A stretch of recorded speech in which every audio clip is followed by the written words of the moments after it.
Ang HIMARS Multiple Launch Rocket System nasa Pilipinas.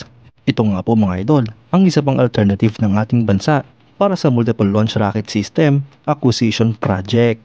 Yan ang pag-uusapan natin, pero bago yan, kung bago ka lang sa aking channel, huwag mong kalimutang mag-like, subscribe, at i-hit mo na rin ang notification bell button para lagi kang updated sa mga bagong videos natin.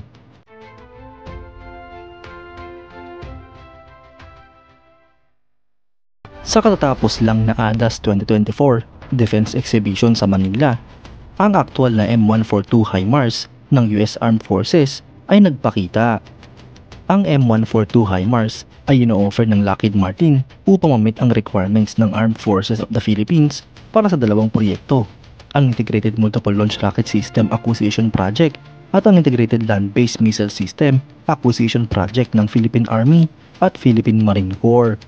Ang M142 HIMARS ay inaasahang makikipagkompetensya kontra sa South Korea's K239 Chunmoo na gawa naman ng Hanwha Aerospace. Gayon din nga po sa PULS mula naman sa Elbit Systems ng Israel. Ipinakita na nga po ng HIMARS kung gaano ito kalakas at kung ano ang worth nito nung pre-provide ito sa Ukrainian forces dahil mas powerful artillery ito at may precision long-range fire capability kontra sa mga Russian forces. Gayon din nga po ang installation nito dahil patuloy pa nga rin po ang pag-invade ng Russia sa Ukraine. Base nga po sa ating kaalaman mga idol, ang Philippine Army at Philippine Marine Corps ay gustong gumamit ng mga brand new na mga multiple launch rocket system at land-based missile systems para sa rocket artillery at saturated firepower delivery. Gayon din nga po sa precision delivery gamit ang short-range ballistic missiles.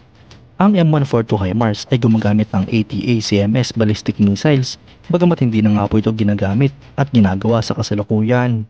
Ito naman nga po ay pinalitan ng bagong Precision Strike Missile o PRSM dahil ang US ay nagpaplano na ipadala ang mga mas lumang ATA-CMS sa inventory para sa Ukraine.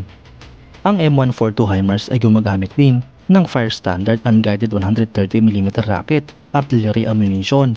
Ito nga po ay mas compact pa kumpara sa mas malalaking Chunmoo at PULS. Ang mga HIMARS nga po mga idol ay kayang-kayang i-deploy kahit saan gamit ang C-130 transport aircraft. Hanggang sa ngayon mga idol ay inaalam pa kung i-aalaw ng US government ang pagbenta ng mga precision strike missile para sa Pilipinas. Tanging ang Department of National Defense at Armed Forces of the Philippines ang makakaalam ng desisyon ng Estados Unidos. Ayon nga po sa sources ni Max Defense Philippines, ang mga HIMARS na nakadisplay sa ADAS 2024 Defense Exhibition sa Maynila ay matagal nang nasa Pilipinas at bumibilang na ng ilang mga buwan. Ang mga itong araw po ay ni-utilize ng AFP para sa familiarization at training purposes. Posible nga po mga idol na naghahanda na ang AFP kung sakasakaling ganito na ang mga missile system na bibili ng ating bansa. Ito nga po ay magbibigay ng training advantage sa AFP at gayon din ang interoperability reasons dahil ang US military ay inaasahan na magde-deploy pa ng mas maraming HIMARS sa ating bansa.